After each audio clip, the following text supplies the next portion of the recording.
صلی اللہ علی محمد صلی اللہ علیہ وسلم۔ اعوذ باللہ السمیع العلیم من الشیطان الرجیم، بسم اللہ الرحمن الرحیم، والصلاة والسلام علی رسولہ الکریم۔ بخاری شریف کتاب الاذان، اور آج جو باب ہم پڑھیں گے اس کا عنوان ہے باب استحام فی الاذان، کہ اذان کے لیے قرأ اندازی کا بیان۔ وَيُذْكَرُ عَنْ أَقْوَامٍ مُخْتَلَفُوا فِي الْأَذَانِ فَأَقْرَأَ بَيْنَهُمْ سعد۔ بیان کیا جاتا ہے کہ کچھ لوگوں نے اذان کے بارے میں جھگڑا کیا تو حضرت سعد بن ابی وقاص رضی اللہ تعالیٰ عنہ نے ان کے درمیان قرأ اندازی کرائی۔ بات یہ ہے کہ اذان کا اگر لوگوں کو پتہ چل جائے کہ اس کے اندر کتنا اجر ہے تو اذان کے بارے میں لوگ مقابلہ کریں گے کہ کون اذان کہے، اور شوق جو ہوگا ان کے اندر پیدا ہوگا۔ اور جو واقعہ یہاں بیان کیا گیا ہے کہ کچھ لوگوں نے اذان کے بارے میں ان کے اندر اختلاف ہو گیا، جھگڑا ہو گیا کہ میں دوں گا اذان، اور دوسرے نے کہا کہ میں دوں گا۔ یہ جنگ قادسیہ کا واقعہ ہے کہ قادسیہ کے معرکے میں ہوا یہ تھا کہ اسلامی فوج کا مؤذن شہید ہو گیا اور نئے مؤذن کی تقرری کی ضرورت پیش آئی، تو اس سلسلے میں اختلاف پیدا ہو گیا، اور بہت سے لوگوں کی خواہش تھی کہ ان کو اس منصب پر مقرر کیا جائے تاکہ وہ اذان کے ثواب کو حاصل کر سکیں۔ اس وقت حضرت سعد بن ابی وقاص جو کہ اسلامی فوج کے سپہ سالار تھے، انہوں نے قرأ اندازی کے ذریعے فیصلہ کیا کہ مؤذن کون ہوگا۔ یعنی یہ تو ہمیں پتہ چل رہا ہے کہ قرأ اندازی کے ذریعے ایسی چیزوں کا فیصلہ ہو سکتا ہے، لیکن اصل چیز کیا ہے کہ شوق صحابہ ہمیں نظر آ رہا ہے کہ انہیں کتنا شوق تھا اذان کا، اللہ کے راستے میں پکار لگانے کا، کہ اس کے لیے ان کا آپس میں جھگڑا ہو جاتا تھا کہ یہ کام میں کروں گا، اذان میں دوں گا۔ اور آج کل دیکھیں کہ اذان کے بارے میں یا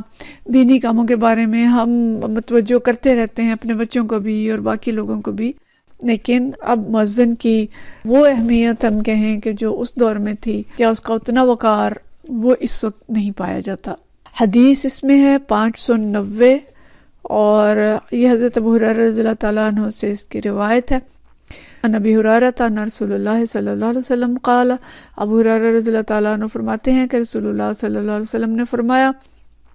لو یعلم الناس ما فی النداء والصف الاول، کہ اگر لوگوں کو معلوم ہو جائے کہ اذان کے اندر کیا ہے، یعنی اذان کہنے کے اندر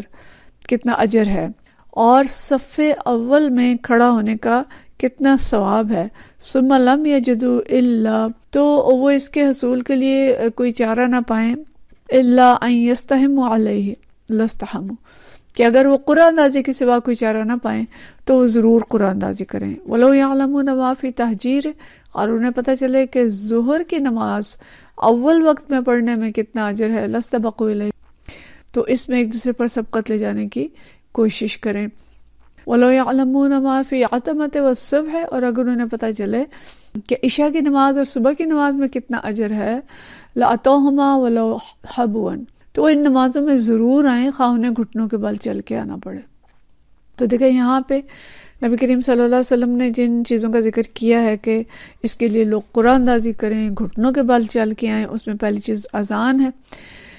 کہ اگر لوگوں کو پتہ چل جائے کہ اذان کے اندر کتنا اجر ہے، اور یہ اجر ہم پچھلی حدیث میں سن چکے ہیں کہ مؤذن کے لیے کیا کیا اجر ہوں گے، روز محشر کیا ہوں گے، اس کے لیے کیسے کیسے گواہی دی جائے گی، اور اذان کہتا ہوا وہ اٹھے گا، تو مؤذن کے لیے کتنا اجر ہے اور صف اول میں کتنا اجر ہے۔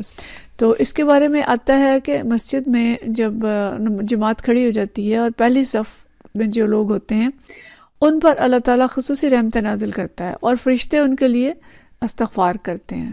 یعنی نمازی تو سارے ہیں، سب کے لیے اجر ہے، لیکن صف اول والوں کے لیے کیوں خاص اجر ہے؟ کہ صف اول میں حاضر ہونے والے وہ ہوتے ہیں جو سب سے پہلے مسجد پہنچتے ہیں، یعنی ان کے اندر ایک شوق ہوتا ہے، ان کے اندر شوق ملاقات ہے، ان کے اندر شوق نماز ہے، شوق جماعت ہے، وہ پہلے تیاری کرتے ہیں۔ اور ہم ایسے لوگ ظاہر ہوتے ہیں ہمارے معاشرے کے اندر، اور ہم نے دیکھے ہیں اپنے بزرگوں کے اندر یہ شوق دیکھا ہے کہ اذان سے پہلے وضو شروع کر دیتے تھے، اور جیسے ہی اذان ہوتی تھی تو بس فوراً نکل جایا کرتے تھے مسجد کے لیے، اور ایسے لوگوں کو صف اول ملتی ہے۔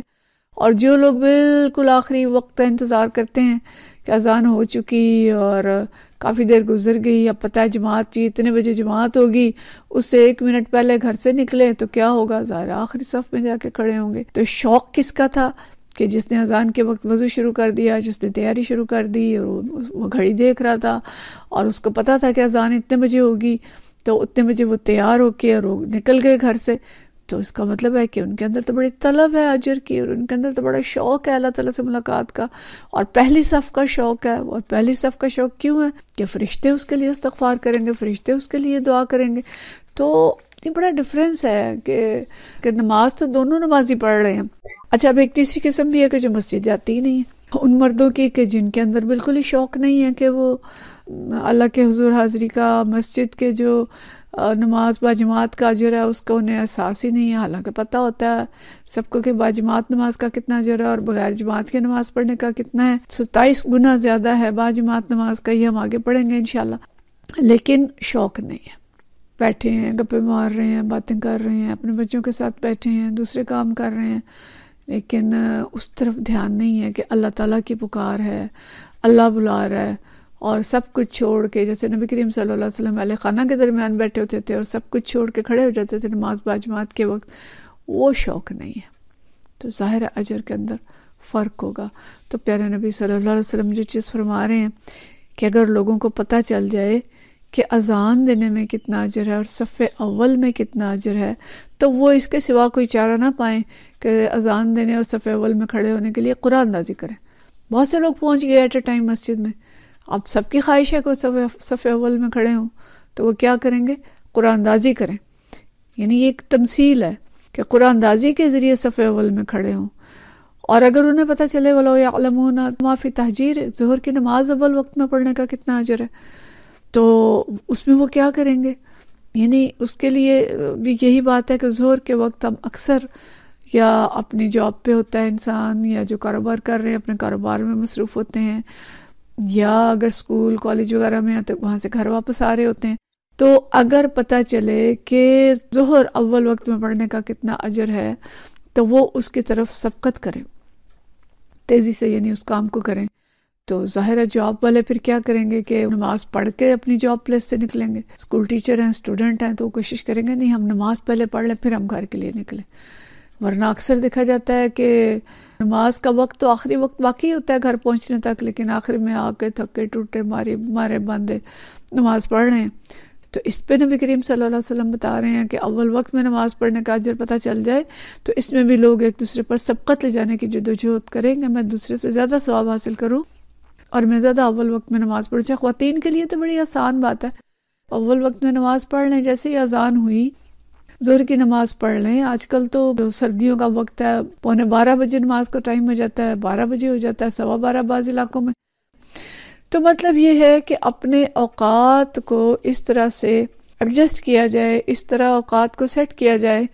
کہ نماز اول وقت میں پڑھ لی جائے اور پھر دوسرے کام کیے جائیں۔ ایسا کریں تو نبی کریم صلی اللہ علیہ وسلم فرماتے ہیں تمہیں پتہ نہیں ہے کہ اس کا کتنا اجر ہے، اور پتہ ہو تو پھر اس کے لیے مسابقت کی کوشش کرو کہ ہاں فلاں تو اول وقت میں پڑھ لیتا ہے، میں نے اس سے پہلے پڑھنی،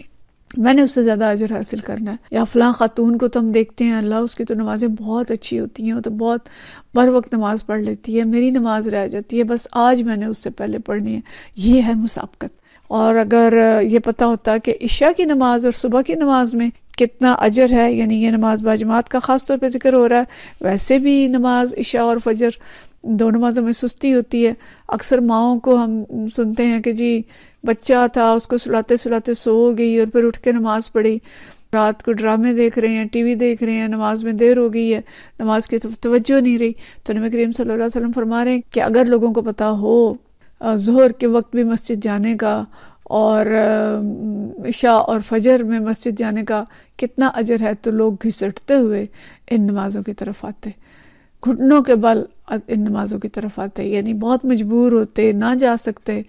تب بھی وہ کوشش کرتے کہ ہر حال میں مسجد پہنچیں۔ تو گھسٹتے ہوئے یا مجبوری کے عالم میں کون سا کام کیا جاتا ہے جو بہت ضروری ہے، جو کام رہ نہیں سکتا، جو چھٹ نہیں سکتا، جس کے بغیر گزارا نہیں ہے، تو وہ کام انسان ہر حال میں کرتا ہے، گھسٹتے ہوئے بھی کرتا ہے اور جس طرح بھی کیا جا سکے اس کو کرتا ہے۔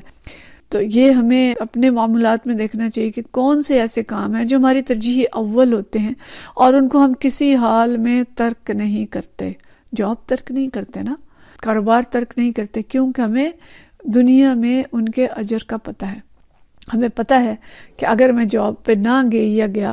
تو میرا رزق میرے لیے مشکل ہو جائے گا، میرے لیے آمدن میری کم ہو جائے گی، اور کاروبار کے اندر میں نے شوق کا مظاہرہ نہ کیا تو اس کی آمدن کم ہو جائے گی. تو اس کا تو پتہ نہیں ہے نا، مطلب علم نہیں ہے ہمارے پاس شوق نہیں ہے، ہمیں معلوم ہی نہیں ہے کہ اللہ تعالیٰ نے ہمارے لیے کتنے اجر اور کتنے ثواب رکھے ہیں جو دنیا میں بھی ملیں گے انشاءاللہ اور آخرت میں بھی ملیں گے. اور یہ 2 نمازیں ویسے منافقین پر بھاری ہیں، اس لیے ان 2 نمازوں کا میں بار بار تذکرہ ملتا ہے، عشاء کی نماز اور فجر کی نماز. تو اس پہ متوجہ ہونا، عشاء اور فجر گھر میں پڑھنی بھی مشکل ہوتی ہے. فجر کے وقت آج کل کی جو روٹین رات کی بن گئی ہے کہ راتوں کو دیر سے سونا اور صبح دیر سے اٹھنا، فجر کے لیے اٹھنا مشکل ہے ان لوگوں کے لیے جن کے اندر شوق نہیں ہے. ماں باپ اٹھاتے ہیں بچوں کو، بڑی مشکل سے اٹھتے ہیں، آخر وقت میں اٹھتے ہیں، 2 ٹکرے مارتے ہیں اور سو جاتے ہیں، اور راتوں کو بیٹھ کے دیر تک اپنا کام کرتے رہتے ہیں. کیا کھویا کیا پایا، کاش اس چیز کا احساس ہو اور فجر کے لیے شوق ہو. اور فجر کی نماز تو وہ نماز ہے جس میں نبی کریم صلی اللہ علیہ وسلم زیادہ تلاوت کیا کرتے تھے، اور قرآن جو فجر میں پڑھا جاتا ہے وہ گواہی دے گا. لیکن ہماری فجریں کیسی ہوتی ہیں، مطلب چھوٹی صورتیں پڑھیں، کھڑے کھڑے نماز پڑھی اور دھڑم کر کے بستر پہ گر گئے. شوق نہیں ہے، اجر کا نہیں پتہ. تو اس چیز پہ اپنے بچوں کو متوجہ کرنا، خود متوجہ ہونا کہ عشاء کی نماز بھی شوق سے پڑھیں، وقت لگا کے پڑھیں، اور فجر کی نماز بھی شوق سے پڑھیں، باجماعت پڑھیں، اور اگر گھر میں پڑھ رہے ہیں تو لمبی قرات کے ساتھ پڑھیں، زیادہ وقت دیں فجر کی نماز کو. پھر دیکھیں کہ دل کی کیفیت کیا ہوتی ہے، پھر دیکھیں کہ اجر جو ہے وہ کتنا ملتا ہے. تو اصل بات یہ ہے کہ معلوم ہی نہیں کہ عشاء کا کتنا ثواب ہے اور فجر کا کتنا ثواب ہے. اگر یہ پتہ ہوتا تو راتوں کو جلد سوتے، صبح کو جلد اٹھتے، ہماری زندگی کے اندر برکتیں ہوتی اور ہم اس کا اجر حاصل کرنے کے لیے مسابقت کرتے. پیارے نبی صلی اللہ علیہ وسلم کی حدیث بڑی ہی پیاری حدیث ہے، اور ہمیں ان حدیث کو پڑھنا چاہیے، ان حدیث کو دہرانا چاہیے، اور ان حدیث کو بار بار بیان کرنا چاہیے اور متوجہ کرنا چاہیے اپنے آپ کو، اپنے دوستوں کو، اپنے اہل خانہ کو، کہ وہ ان نمازوں کی طرف اور یہ جو اجر اللہ نے رکھے ہیں ان کی طرف متوجہ ہوں اور اللہ کے حضور نیک لوگوں میں لکھے جائیں، مسابقت کرنے میں لکھے جائیں، جنت کی طرف دوڑنے والوں میں لکھے جائیں.